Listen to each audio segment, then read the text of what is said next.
اعوذ باللہ من الشیطان الرجیم بسم اللہ الرحمن الرحیم الحمد للہ الذی نور قلوبنا بنور الایمان والصلاة والسلام علی النبی صاحب العرفان وآلہ الذین هم اولیاء الرحمن اما بعد فقد قال اللہ الحکیم بسم اللہ الرحمن الرحیم واللیل اذا عسعس صدق اللہ العلی العظیم۔ بارگاہ حضرت مولا متقیان علیہ الصلوۃ والسلام سے قرآن مجید کی سورہ تکویر کا ترجمہ اور مختصر تفسیر کے ساتھ آپ کی خدمت میں حاضر ہیں۔ ہماری گفتگو آج سورہ تکویر کی آیت نمبر 17 کے بارے میں ہے۔ ارشاد حضرت ہدیت ہوتا ہے کہ واللیل اذا عسعس، اگرچہ ہم اس کا ترجمہ صاحب کا گفتگو میں کر چکے ہیں، لیکن تفسیر باطنی کو بیان کرنے کے لیے ہم ترجمے کا سہارا لیتے ہیں۔ ارشاد حضرت ہدیت ہوتا ہے واللیل اذا عسعس، اور قسم ہے شب تاریک کی جب وہ چھا کر رخصت ہو جائے۔ اس آیت مجیدہ کی تفسیر میں عالم علم الاولین والآخرین حضرت امیر المومنین علی بن ابی طالب علیہ الصلوۃ والسلام ارشاد فرماتے ہیں، اس آیت سے مراد رات کی تاریکی اور ظلمت ہے۔ کہ اس آیت میں یہ بیان ہوا ہے کہ رات کی تاریکی اور ظلمت، علی مولا فرماتے ہیں وَهَذَا ضَرَبَهُ اللَّهُ مَثَلًا لِمَنِ ادَّعَى الْوِلَایَةَ لِنَفْسِهِ وَعَدَلَ عَنْ وُلَاةِ الْأَمْرِ، کہ اس آیت مجیدہ میں اندھیری رات کے ساتھ اللہ نے اس شخص کو تشبیہ دی ہے جس نے اپنے لیے جھوٹی ولایت کا دعویٰ کرتے ہوئے حقیقی صاحبان ولایت سے روگردانی اختیار کر لی ہے۔ یعنی نگاہ مولا متقیان میں زبردستی اور جھوٹی ولایت کی قبا زیب تن کرنے والا خوبصورت اور حسین نہیں لگے گا، بلکہ وہ تو کالی رات کی طرح سیاہ اور تاریک ہو جائے گا، سیاہ اور تاریک لگے گا۔ اور اگر تم حقیقی صاحبان ولایت سے روگردانی کرو گے تو تمہاری حیات مرکز ظلمات بن جائے گی۔ مصدر علم مصطفیٰ و خدا حضرت مولائے مرتضیٰ علی بن ابی طالب علیہ الصلوۃ والسلام،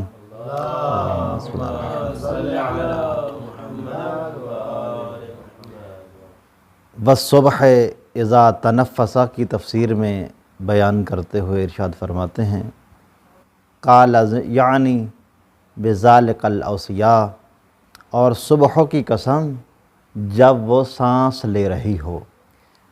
اس کی تفسیر میں مولا علی ابن ابی طالب علیہ الصلوۃ والسلام فرماتے ہیں اس آیت سے مراد اوصیاء اعظام ہیں۔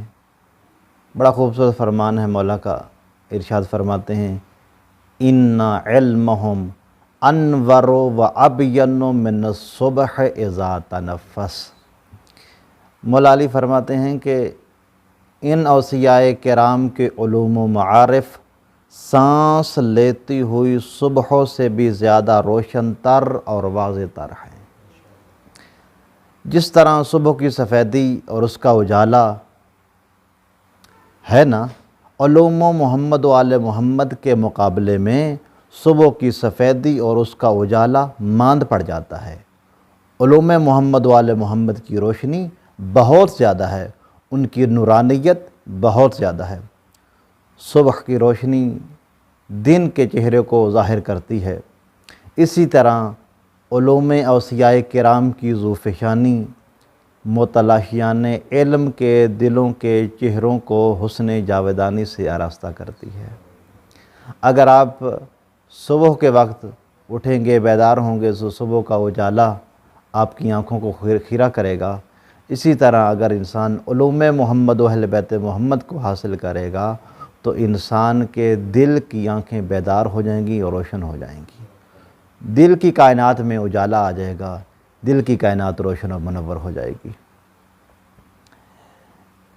3 قسمیں کھانے کے بعد قرآن مجید بھیجنے والے رحمان نے آیت نمبر 19 میں ارشاد فرمایا، اِنَّهُ لَقَوْلُ رَسُولٍ کریم۔ کیا خوبصورت آیت ہے، اِنَّهُ بے شک یہ قرآن، لقول، قول جو ہے کلام کے معنی میں ہے، گفتگو کرنا، پیغام، رسول پیغام پہنچانے والا، پیغام لانے والا یا بھیجا ہوا پیغام بر، کریم مکرم معزز صاحب عزت۔ مشرکوں کے باطل نظریے کا جواب دیتے ہوئے خالق کائنات نے فرمایا، تم جو یہ کہتے ہو کہ یہ قرآن نعوذ باللہ ایک مجنون شخص کی کلام ہے، یہ بات درست نہیں ہے، بلکہ اِنَّهُ لَقَوْلُ رَسُولٍ کریم، یقیناً یہ قرآن ایک صاحب عزت بھیجے گئے کا کلام ہے۔ یہ قرآن ایک صاحب عزت جو بھیجا گیا ہے اس کا کلام ہے، یعنی جو مکرم ہے، جو معزز ہے، اس کا کلام ہے۔ اس آیت نے ان کے اتہام کو غلط ثابت کر دیا۔ صاحب تفسیر صافی و نمونہ لکھتے ہیں کہ اس آیت مجیدہ میں رسول کریم سے مراد حضرت جبرائیل علیہ السلام ہیں، جو خدا کی طرف سے سرکار ختمی مرتبت کے پاس قرآن مجید لے کر آئے تھے۔ خدا نے ان آیات میں جبرائیل امین کے 5 اوصاف کو بیان فرمایا ہے، جو اوصاف ہر جامع الشرائط بھیجے جانے والے کے لیے لازمی ہیں۔ ان اوصاف کے بغیر کوئی بھی پیغامبری کا اہل نہیں ہوتا۔ یہی وجہ ہے کہ تبلیغ صورت برات میں رسول اکرم نے نمائندہ تبدیل کر کے حضرت علی بن ابی طالب علیہ السلام کا انتخاب فرمایا تھا، اور خود رسول خدا ان تمام کمالات و صفات کے بدرجہ اکمل مالک بھی تھے۔ ان 5 اوصاف میں سے پہلی توصیف کریم ہونا ہے، جو جناب جبرائیل کے پیکر کرم ہونے کی طرف اشارہ ہے۔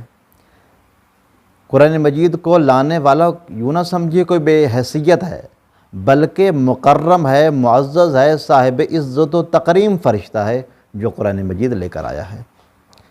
دوسری اور تیسری صفت کو اللہ پاک نے آیت نمبر 20 میں بیان کرتے ہوئے ارشاد فرمایا، ذی قوت عند ذی العرش مکین۔ ذی قوت، صاحب قوت، صاحب طاقت، عندہ پاس، نزدیک، ذی العرش صاحب عرش، صاحب اقتدار، مکین بلند و بالا ذات، مرتبے والا، عزت والا۔ ارشاد ہوتا ہے ذی قوت عند ذی العرش مکین، جو جبرائیل قوت و طاقت والا اور مالک عرش کی بارگاہ میں عزت و مرتبے والا ہے، وہ قرآن مجید لے کے آیا ہے۔ قرآن لے کر آنے والا کوئی عام نہیں ہے، وہ صاحب قوت بھی ہے، وہ صاحب عرش کی بارگاہ میں صاحب عزت مکین ہے۔ ذی العرش سے مراد خدا پاک کی ذات ہے، اگرچہ یہ تمام عالم ہستی جو ہے یہ اسی اللہ کی مملوک ہے، ان تمام چیزوں کا مالک وہی خدا ہے، لیکن چونکہ عرش چاہے وہ اس عالم کے معنی میں ہو یا خدا کے علم مکنون کے معنی میں ہو، یہ عرش بہت زیادہ اہمیت کا حامل ہے، لہٰذا اسی وجہ سے صاحب عرش کی تعریف کی گئی ہے کہ وہ جبرائیل جو صاحب عرش کے ہاں صاحب عزت بھی ہے اور صاحب تکریم بھی ہے۔ ذی قوت، وہ جبرائیل جو صاحب قوت ہے، قرآن مجید کے باریک و عمیق مفاہیم کے ابلاغ کرنے والے کو قدرت و توانائی کا مالک ہونا چاہیے۔ اور اصولی طور پر ہر رسول کے لیے ضروری ہے کہ وہ اپنی رسالت کی حدود میں رہتے ہوئے صاحب قوت اور صاحب طاقت ہو، تاکہ پیغام رسانی کا وظیفہ آسان طریقے سے انجام دے سکے۔ مکین، وہ جبرائیل جو صاحب قدر و منزلت ہے، جو صاحب مکانت ہے۔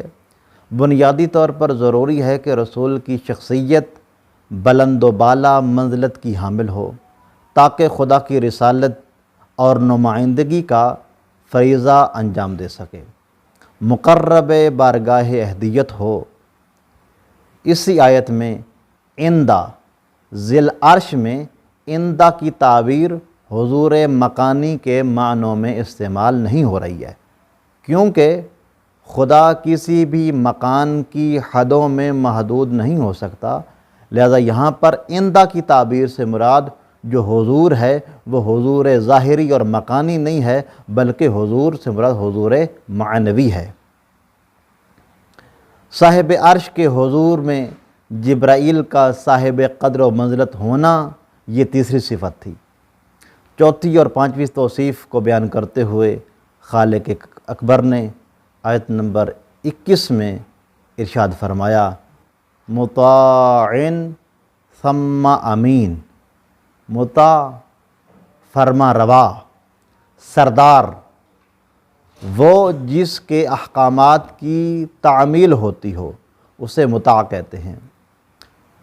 ثم پھر، امین امانت دار۔ مطاع میں حضرت جبرائیل کی چوتھی وصف بیان ہوئی ہے۔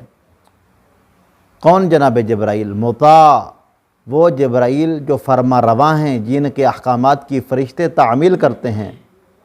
پانچویں صفت امین، یہ ہے کہ امین وہ جبرائیل جو ہیں وہ امانت دار ہیں۔ قرآن مجید جیسی اللہ کی امانت کو پوری امانت داری کے ساتھ بارگاہ رسالت میں پہنچانے والے امین کو جبرائیل کہتے ہیں۔ یعنی قرآن مجید کو جو وحی الہی ہے، اس کو لانے والا وہ ہے جس کی فرشتگان الہی اطاعت اور فرما برداری کرتے ہیں۔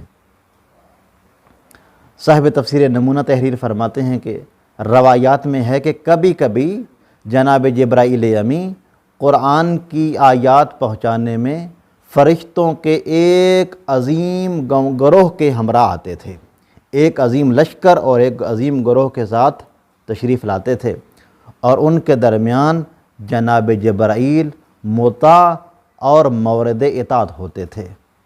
مطاعن کی تفسیر میں صاحب انوار نجف تحریر فرماتے ہیں کہ تمام ملائکہ، خواہ وہ دربانان جنت ہوں یا خازنان دوزخ ہوں یا ان کے علاوہ دوسرے فرشتے ہوں، سب کے سب جناب جبرائیل کے اطاعت گزار ہیں، اور جناب جبرائیل ان کے سردار اور ان کے فرما روا ہیں۔ جناب جبرائیل کی طاقت کتنی ہے؟ ذی قوت، جناب جبرائیل کی ایک صفت استعمال ہوئی ہے، اللہ نے جو ارشاد فرمائی ہے وہ قوت کیا ہے؟ جناب جبرائیل کی طاقت کتنی ہے؟ ایک دن رسول خدا صلی اللہ علیہ وآلہ وسلم نے پوچھا کہ خدا نے ان آیات میں جبرائیل تیری بڑی تعریف فرمائی ہے، جبرائیل تیری قدرت اور طاقت کس قدر ہے؟ تو جناب جبرائیل نے حضور کی بارگاہ میں عرض کی، حضور میں نے قوم لوط کی بستیوں کو اکھیڑا تھا، اور ہر بستی میں 4,000 ہزار جنگجو جوان موجود تھے، بچوں اور عورتوں اور بوڑھوں کی تعداد ان جوانوں کے علاوہ تھی۔ میں نے تحت الثری سے ان کے خطے کو اکھیڑا تھا اور اس قدر بلندی پر لے گیا تھا کہ اہل زمین کے مرغوں اور کتوں کی آواز اہل آسمان کو سنائی دیتی تھی، اور وہاں سے میں نے ان کو الٹ کر گرا دیا تھا، انہیں زیر و زبر کر دیا تھا۔ یا رسول اللہ، میرے پاس اتنی طاقت ہے کہ میں لمحات میں پورے کے پورے تختوں کو اور خطوں کو اٹھا کر الٹ پلٹ دیتا ہوں۔ متعن کی تفسیر میں صاحب فصل الخطاب علامہ سید علی نقی نقن قبلہ لکھتے ہیں کہ جبرائیل کے لیے متعن کی لفظ استعمال کی گئی ہے، جس کے معنی یہ ہیں کہ جبرائیل کے احکامات کی تعمیل ہوتی ہے۔ لکھتے ہیں کہ بعض اہل